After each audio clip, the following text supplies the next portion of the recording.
presentation. Next, we have Dr. ARUN SAMPRATHI, who's a high-volume surgeon again, trained at Arvind Eye Hospital, who is working at Bangalore in his own center, the SAMPRATHI Eye Hospital. And we look forward to listening to him talk to us on the issue that interests us all, which always elicits the maximum discussion: congenital nasolacrimal duct obstructions.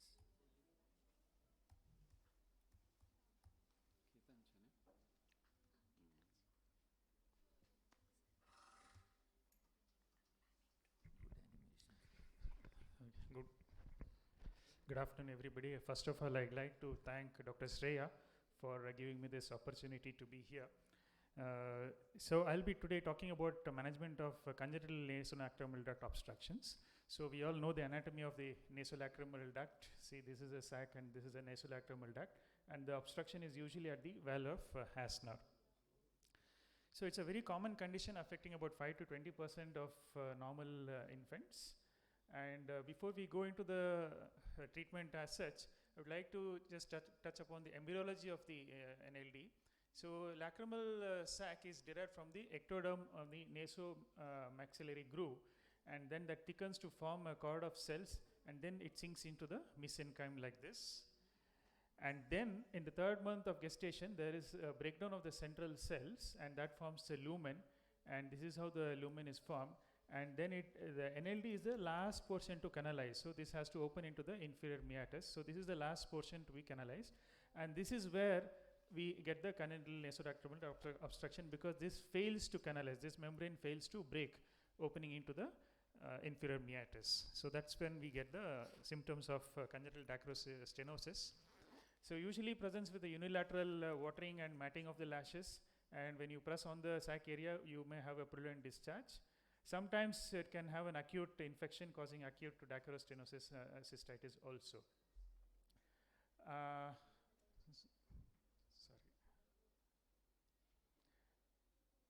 Whenever the there was this thing, it's not happening. Okay. So whenever the obstruction is at the valve of Rosenmüller, you will just have only watery discharge. Wherever the obstruction is at the valve of Hasner, which is the most common type, then you will have watering plus mucopurulent discharge. This is a very simple test because most of the time we will not be able to do a syringing in these children. So we are not sure whether it is an NLD obstruction. So this fluorescein dye disappearance is a very simple test. You just stain the 2 eyes with a fluorescein dye, and in the eye which has a duct obstruction, you will not see the dye in the nasal cavity. So the tear film will be full of fluorescein dye, whereas in the normal side, the dye comes into the nose and the dye disappears from the eye, the inferior congenital sac. So this is a very, very simple test to confirm the diagnosis of NLD obstruction. It's also important to remember these children are having associated amblyopias, especially the anisometropic amblyopias. So we should be very, very careful that we should not miss this anisometropic amblyopias, and cycloplegic refraction has to be done in every child who presents with watering. Differential diagnosis is very important. We may be missing a congenital glaucoma, so that's very, very important. And also we should inspect the puncta. So many times you post the patient for probing, and on the table you find that the child has a punctal atresia or a punctal stenosis. So it's very, very important to preoperatively diagnose this punctal atresia. And sometimes there may be a fistula between the sac and the skin. So what happens naturally, like if you don't do any treatment for these patients? It's found that only 37% of the infants at term have a patent NLD, but most of them canalize by the age of 2 months, and only 5 to 6% presents to the pediatricians. And of this, 90% of them resolve by the age of 1 year. So only when it's persisting beyond the age of 1 year, treatment may be necessary.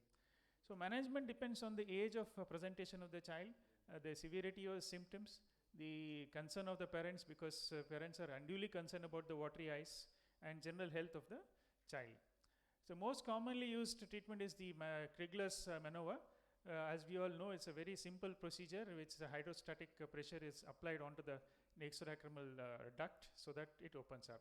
So this is the correct way of massage, because most of the times when the pediatrician advises massage, they'll be just rubbing on the sac, and there is no pressure as such, because basically you have to give pressure on the sac so that you push the fluid downwards. So one fine day that membrane opens up. So basically this is a hydrostatic massage wherein you are trying to push the fluid down to hit the valve of Hasner, the membrane covering the valve of Hasner, so that it breaks.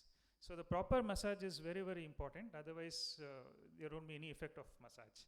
And also, we have seen a lot of times even antibiotics such as moxifloxacin being prescribed irrationally. So it should not be used unnecessarily. Only when there is a evidence of infection, it has to be used. Coming to the surgical management, probing is the age-old method and has been very successful. There have been a lot of issues. What age to do the probing? There have been people who probe as early as 3 to 6 months of age, whereas some people prefer to wait till the age of 1 year.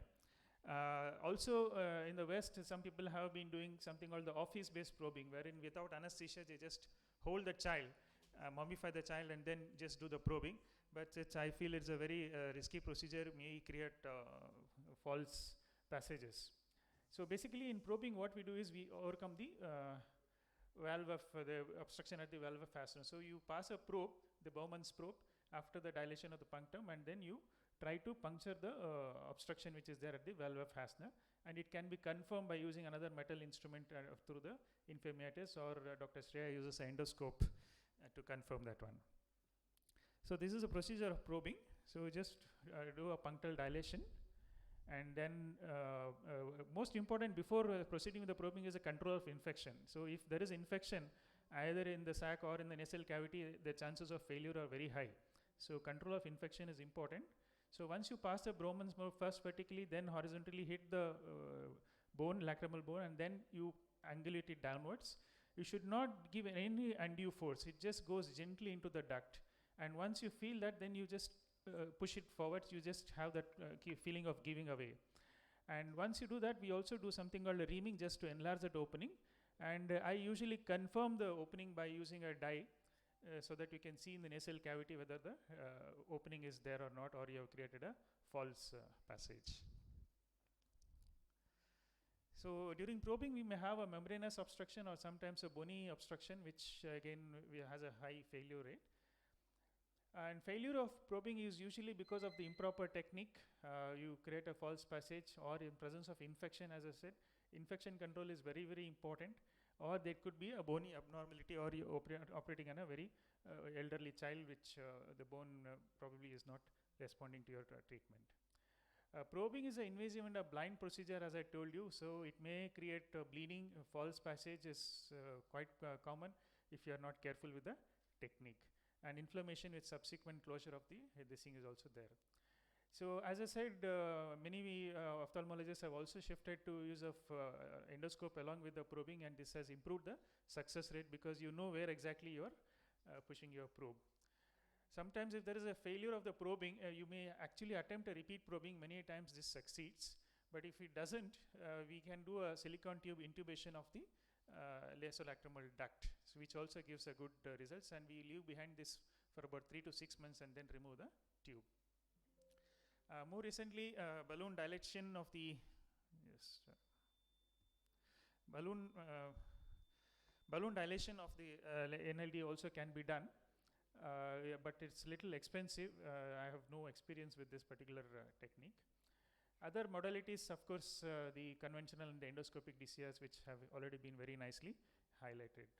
So in conclusion, NLD obstruction is a very common disorder, and most of the time conservative treatment with the Kliegler procedure cures the obstruction in almost 80 to 90% of the children.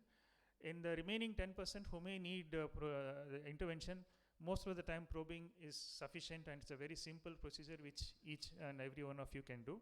And the one thing I would like to highlight is not to miss the refractive error, because any child presenting to you with anything, refraction has to be done, so that we pick up this anisometropic amblyopia early. Thank you.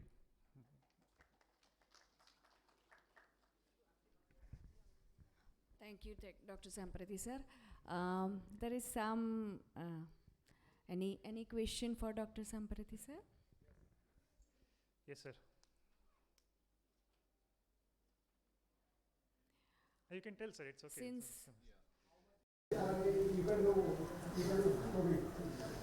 So the elder upper age that I have done, even I've tried in an 8-year-old child and have been successful.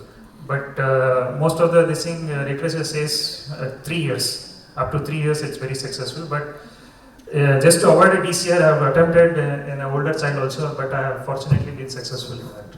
thank you. 8-year-old child I have done, sir. Thank you. Yes,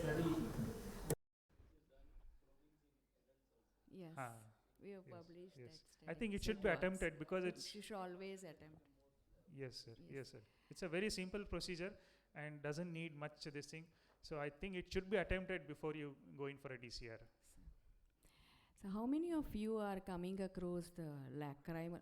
So you want to ask something? I just have a suggestion. Please excuse me for my bad throat. There is a now conscious sedation pediatric dentist use that. And there the deglutition reflex remains okay.